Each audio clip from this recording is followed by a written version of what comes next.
Bismillahirrahmanirrahim. Assalamualaikum warahmatullahi wabarakatuh. Baik, pada pagi hari ini kita akan melanjutkan PPM kita dari rumah masing-masing. Nantinya silakan buka. Pada hari ini kita akan membahas tentang nikmatnya mencari ilmu dan indahnya berbagi pengetahuan. Sebagaimana yang sudah diterangkan oleh hadis Rasulullah, talabul ilmi faridatun ala kulli muslimin wa muslimatin. Menuntut ilmu itu adalah wajib bagi kaum muslim yang laki-laki maupun perempuan. Jadi ada dua hukum dalam menuntut ilmu pengetahuan itu. Ada dua hukum, yang ada namanya fardu kifayah, ada namanya fardu ain. Fardu kifayah berarti kita wajib untuk menuntut ilmu-ilmu yang berkaitan dengan masalah duniawi.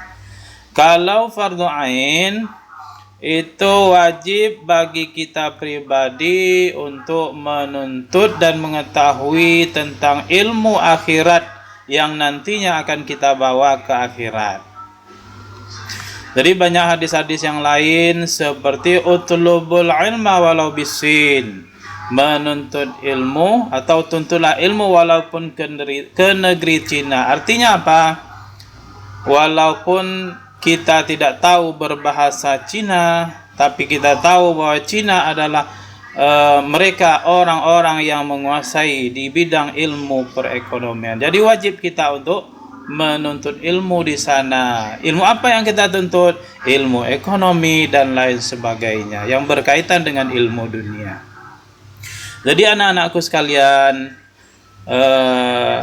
berbicara masalah menuntut ilmu ini pasti punya dasar hukum dari Al-Quran dan hadis. Jadi ada keutamaan bagi kita menuntut ilmu pengetahuan. Di antaranya memberikan atau diberikan oleh Allah derajat yang tinggi sesuai dengan firman-Nya di dalam surah Al-Mujadilah ayat 11. Yarfa'illahu alladhina amanu minkum walladhina utul ilma darajat. Allah akan mengangkat derajat orang-orang yang beriman dan berilmu pengetahuan beberapa derajat. Yang kedua, keutamaan orang yang menuntut ilmu diberikan pahala yang besar di hari kiamat nanti. Sesuai dengan hadis dari Anas bin Malik radhiyallahu anhu.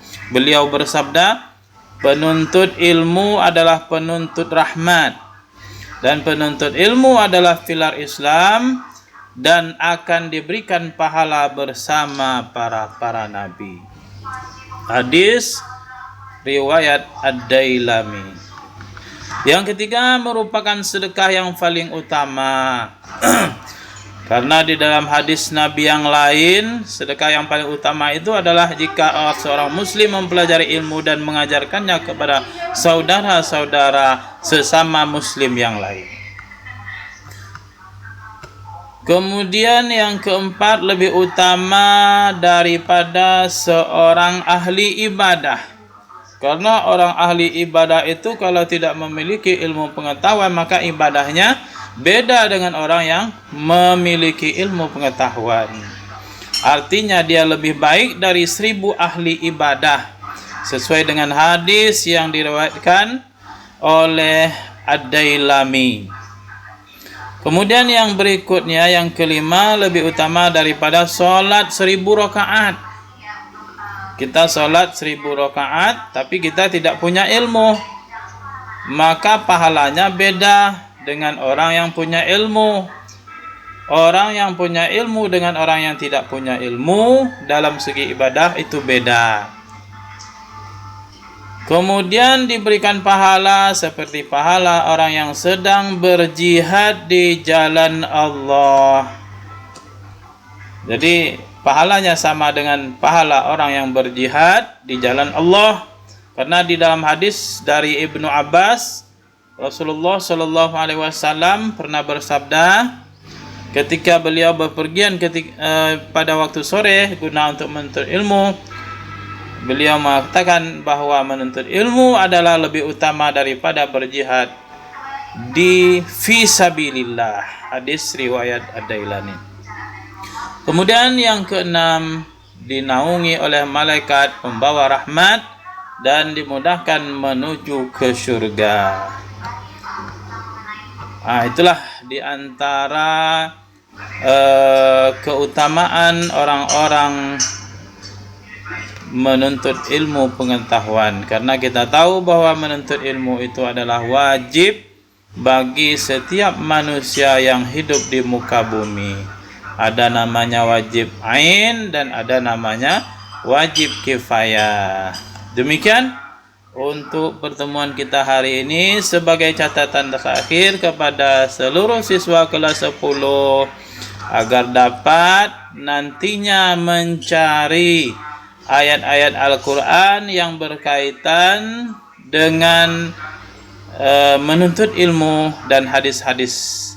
Silakan nantinya ditulis, kemudian ditulis terjemahannya, kemudian diterangkan maksud daripada ayat dan hadis tersebut. Demikian untuk pertemuan kita pada hari pagi ini yang berbahagia ini. Mudah-mudahan bermanfaat. Akhirul kalam, wabillahi taufiq wal hidayah. Wassalamualaikum warahmatullahi wabarakatuh.